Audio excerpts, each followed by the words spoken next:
Comenzamos nuestro recorrido por los rincones desconocidos de la provincia y lo hacemos en un paraje conocido como el Berrocal, en Ortigosa del Monte. Estamos acompañados de Luis Borreguero y de Clara Martín.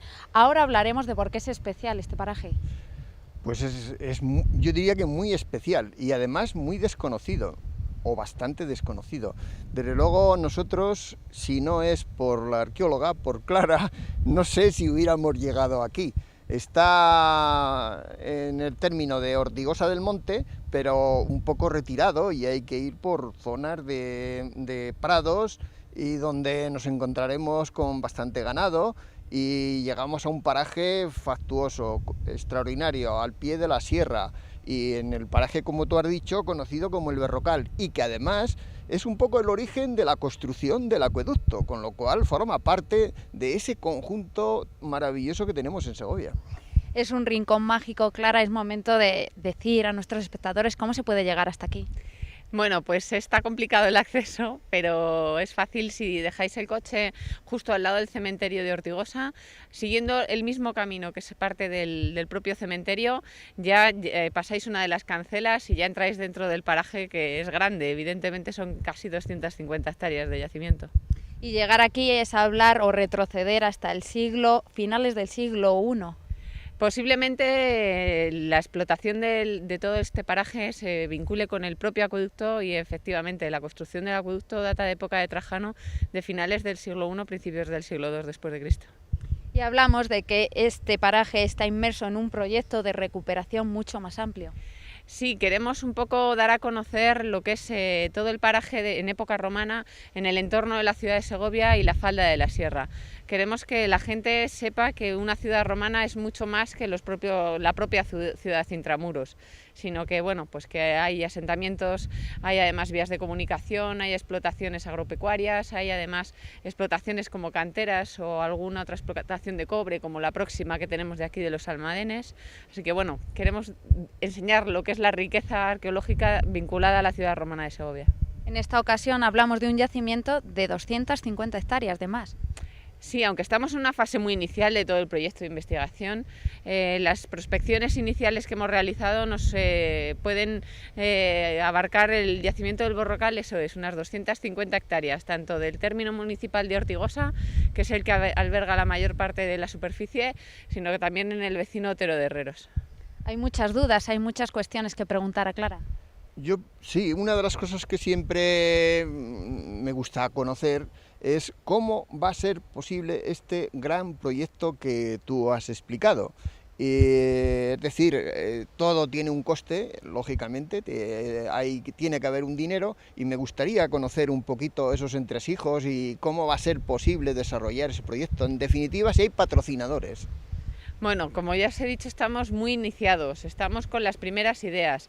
Es un proyecto que engloba varios términos municipales, desde La Granja, Navas de Río Frío, La Losa, Segovia y Ortigosa del Monte. Estamos hablando de bastantes municipios que quieren involucrarse dentro de este estudio magnífico del paisaje en época romana. Entonces, después de iniciar todo este proyecto, pensamos que, bueno, pues que dado que el acueducto de Segovia va a ser el eje central del estudio, dado que se conforma como un cordón umbilical de todo este territorio, porque consideramos el acueducto desde el propio Azuz hasta la plaza del Azovejo, pues vamos a intentar ver un poco cuáles son las posibilidades de financiación de todo esto. Uno de los patrocinadores más importantes que ha habido en toda esta zona de aquí de cara a proyectos culturales ha sido Abertis, con el patrocinio el empleo del 1% cultural a través de toda la autopista de la AP61 y la AP6. Entonces, bueno, les presentamos un anteproyecto, nos dijeron que de cara al futuro lo ven interesante y que, bueno, que ahora desarrollemos un poco el proyecto de ejecución con las zonas de intervención y definiendo un poco cuáles van a ser los ejes de actuación. Y en esa fase estamos, desarrollando un poco cuáles van a ser las actuaciones para ya, una vez terminado el proyecto, consensuado con todos los ayuntamientos, presentarlo a Abertis, y ya con el beneplácito de Abertis, que sean el Ministerio y la Junta de Castilla y León los que autoricen el gasto de ese 1% cultural en todo este proyecto, claro. Concretamente aquí se haría una recreación de cómo era el yacimiento el que se sacó más o menos el 90% del granito que se utilizó para el acueducto. Sí, hasta ahora solamente hemos hecho, el Ayuntamiento de Segovia patrocinó un estudio geotécnico a un geólogo, a Luis Martín de Frutos, que fue el que dio un poco a conocer un poco cuáles eran las canteras originales del acueducto. Él, con sus estudios, simplemente observación visual de los granitos, concluyó que el 90% de las piedras del acueducto que vemos ahora mismo pertenecen a este yacimiento. Hay otras explotaciones en la zona de Robledo, en San Lorenzo, en Segovia, y también en la zona del Sotillo de la Lastrilla, pero fundamentalmente él llegó a la conclusión de que el 90% de la piedra procede de aquí. Con lo cual, bueno, estamos en esa fase inicial, pero lo que es un análisis petrológico todavía no está efectuado, pero simplemente analizando el yacimiento ya vemos que el volumen de piedra que se saca de aquí es comparable con todo el volumen de piedra que efectivamente tenemos en Segovia. Pues si os parece, vamos a iniciar este recorrido. Sí, yo me gustaría hacerla precisamente otra pregunta, Clara. Perfecto. Y es, teniendo en cuenta lo ingente de este paraje, la dimensión tan grande que tiene, teniendo en cuenta la dimensión del propio acueducto, desarrollar ese proyecto en aquella época tuvo que ser la leche, ¿no? Claro, hay que tener en cuenta que Segovia no debía de ser una ciudad pequeña y debía tener su importancia y una gran riqueza económica vinculada pues, a ganadería, a explotaciones mineras, y efectivamente para hacer esa obra necesitas un patrocinio y un empleo económico bastante importante. Entonces, claro, no solamente la construcción propia de los pilares del acueducto, sino sacar la piedra de aquí, transportarla hasta Segovia y contar con toda la mano de obra que es necesaria para todo eso. Con lo cual, pues efectivamente, los recursos debían de ser bastante importantes y el interés que puso la ciudad en hacer esta obra debió ser también importante, sí. Pues vamos a iniciar este recorrido para ver cómo se extraía precisamente la piedra de aquí.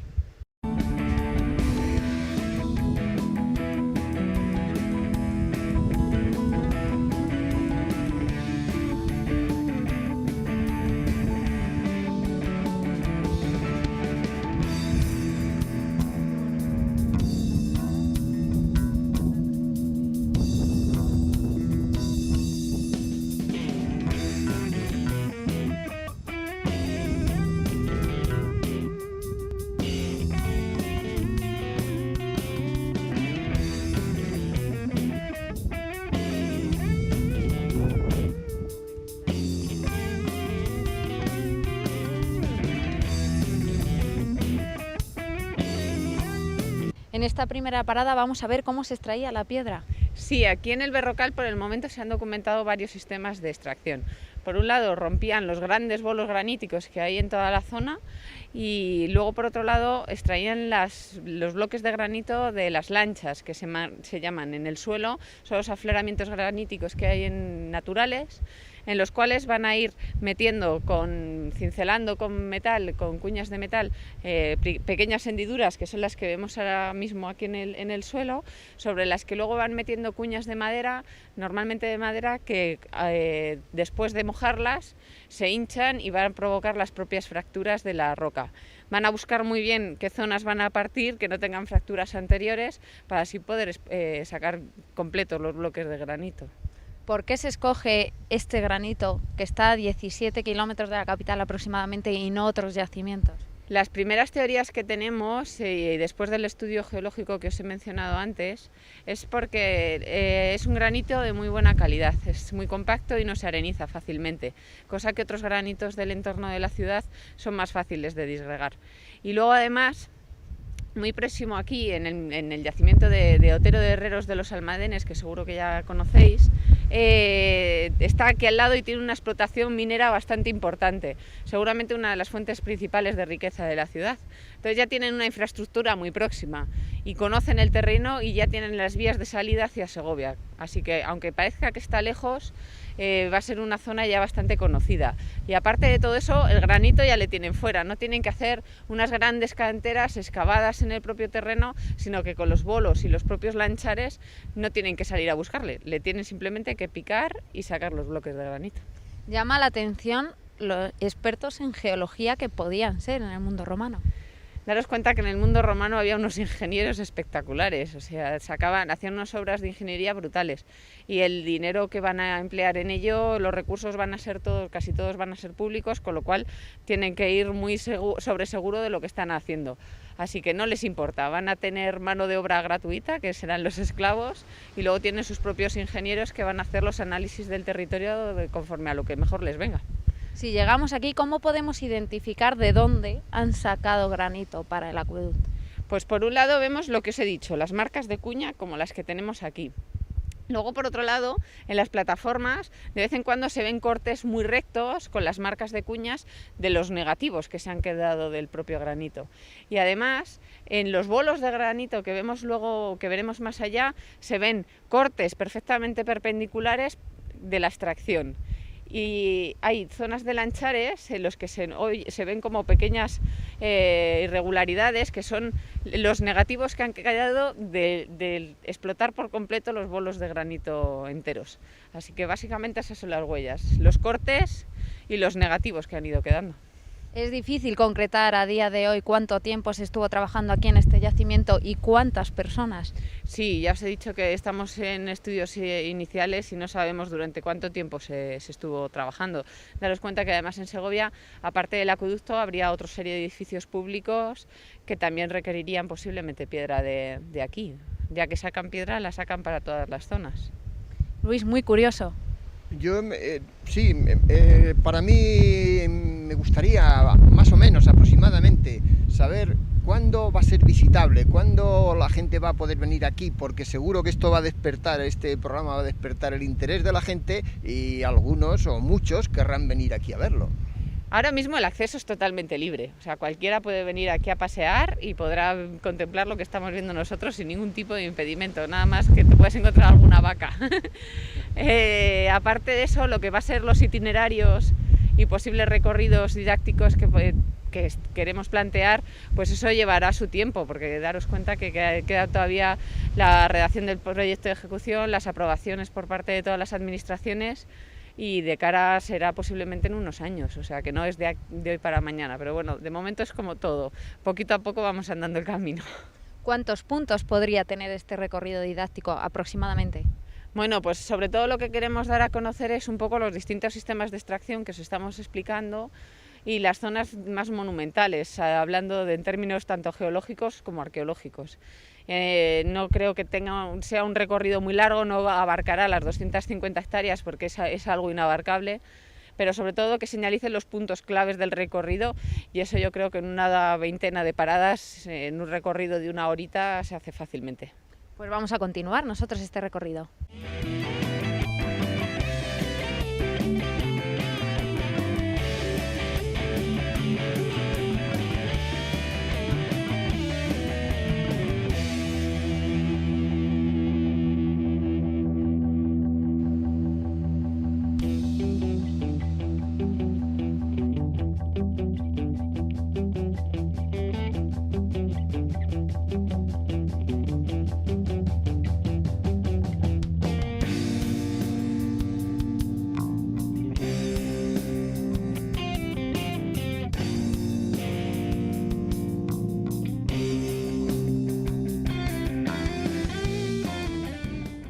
Aquí tenemos una muestra de los bolos quizá más espectaculares del yacimiento. Esta es una de las zonas en donde hay unos bolos más impresionantes. A nuestras espaldas tenemos uno de los de mayores dimensiones.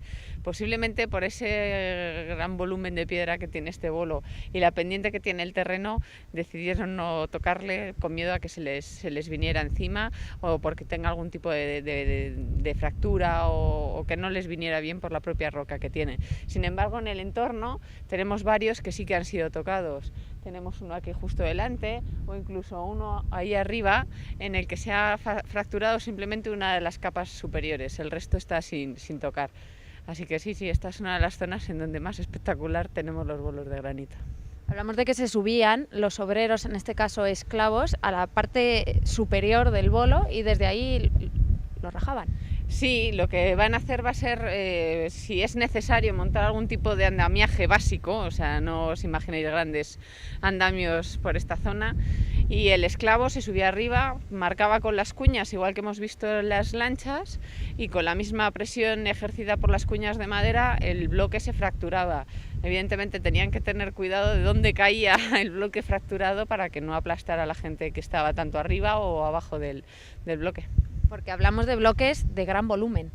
Sí, hay algunos que se han sacado 70, 80 metros cúbicos de piedra. Algunos de los bolos fracturados tienen 7 metros de altura. O sea, imaginaros el volumen de piedra que se puede sacar de aquí. ¿Cuál es la siguiente parada, Clara? Vamos a ir ahora a una zona donde vemos perfectamente cómo se ha fracturado la parte superior de uno de los bolos y en donde alrededor hay varias piezas de cornisas que se dejaron in situ.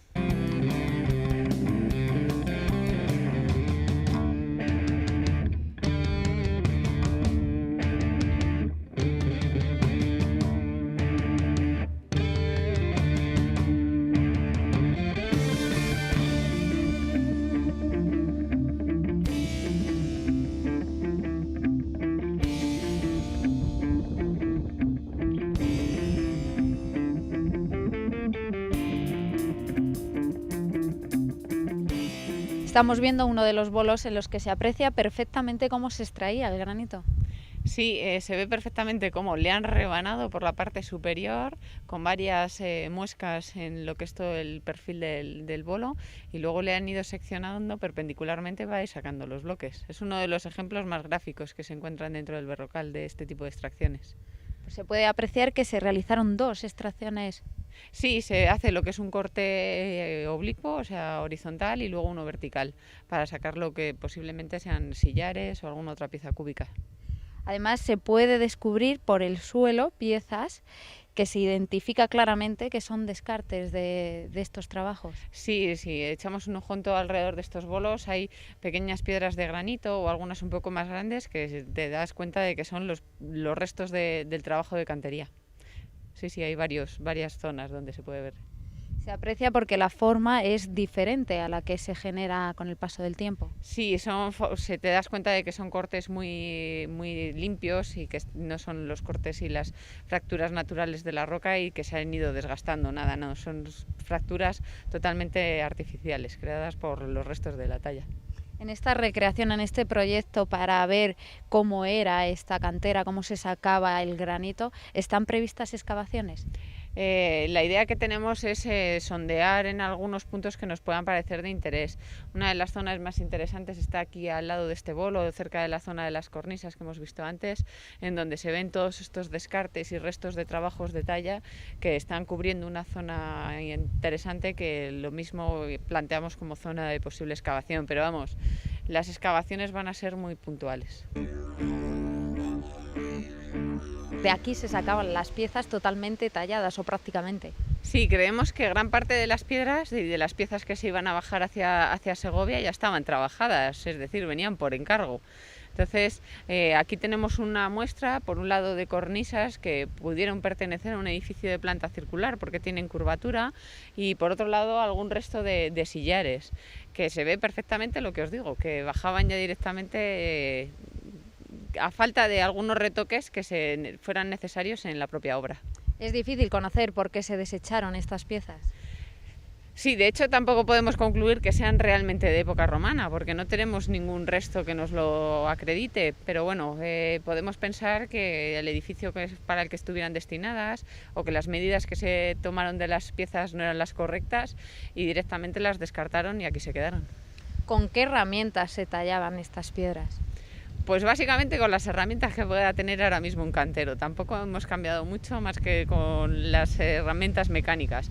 Pero ellos usaban normalmente lo que os he dicho de cuñas de madera y de metal, los cinceles, las piquetas, los picos y los martillos y las mazas. Las herramientas básicas de un cantero. Vamos a ver cómo se trasladaban estos materiales, cómo se trasladaba el granito hacia la capital. Sí, vamos a dirigirnos hacia lo que es la vaguada que se dirige hacia el sur, en donde veremos unas zonas de lanchares, en donde las han ido utilizando para ir echando desperdicios de la zona de la cantería y ya como comunica hacia una zona de vaguada que dirige hacia Segovia.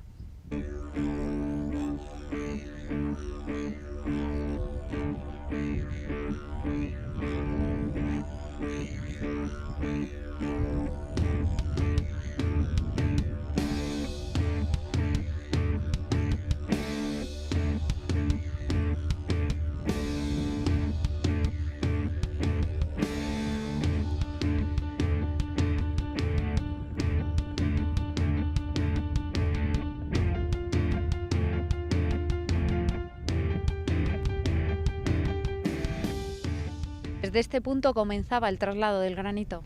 Posiblemente las hipótesis que barajamos es que desde aquí hemos encontrado en la zona baja lo que pudieran ser restos de un antiguo camino que desplazaran pues toda la piedra por esa vía hacia Madrona primero y luego desde Madrona ya hacia Segovia. ¿Cómo se trasladaba? Normalmente lo hacían en carros tirados por bueyes que iban conduciendo poco a poco hacia su destino, en este caso Segovia, sí.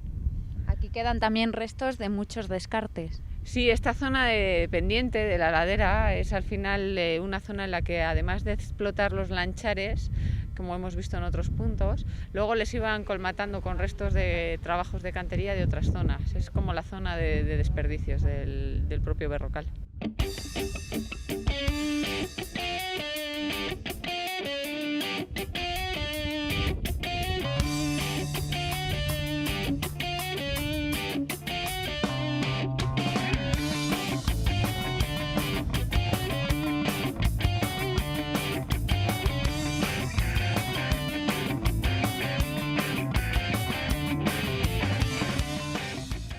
Nosotros así nos despedimos, pero es momento de hablar de los próximos rincones desconocidos que vamos a recorrer. Sí, tenemos varios en cartera, pero muy probablemente el próximo será el Duratón.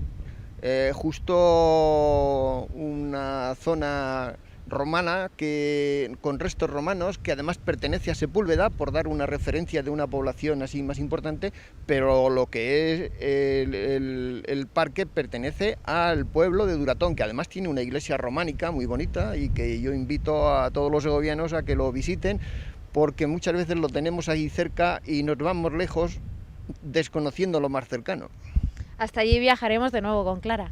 Sí, bueno, os acompañaremos y os enseñaremos pues un poco, no tanto lo que es la iglesia, que supongo que ya muchos segovianos conocerán, sino todo lo que está en la trasera de la misma, que es bastante espectacular. Pues nada, ya lo saben, la próxima visita nos trasladamos a Duratón.